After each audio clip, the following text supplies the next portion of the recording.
A scream pierced the stillness of the night. A man collapsed onto the cold concrete floor, his face buried in his hands.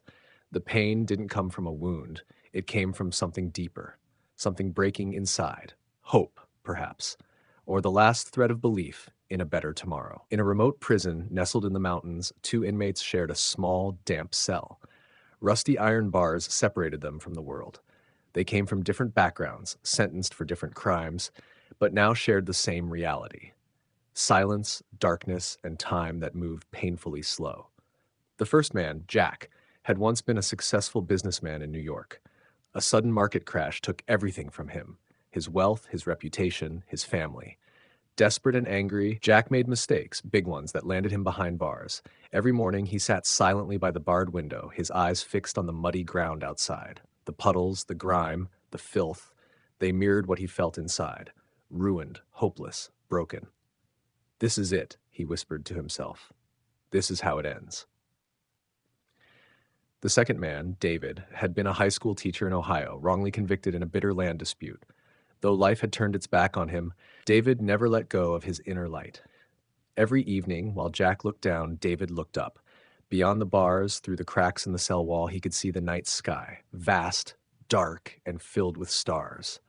"Freedom still exists out there," he would whisper, "and dreams don't die just because we're locked up." Jack noticed the quiet smile on David's face one night and snapped, "Don't you get it? We're prisoners. We're finished." David simply pointed upward and said, "Yes, we're both behind bars, but I choose to see the stars." And from that moment, something shifted. David began to talk to Jack more, telling him stories of people who hit rock bottom but rose again. He spoke of resilience, of strength forged in adversity. He taught Jack to breathe deeply, to visualize, to journal in his mind. And he shared a quote by Nelson Mandela that Jack never forgot: "I never lose. I either win or learn." Jack changed. Slowly, steadily, he began lifting his gaze from the mud to the sky. The dirt was still there, but it no longer defined him. He started to rebuild his hope from the inside out.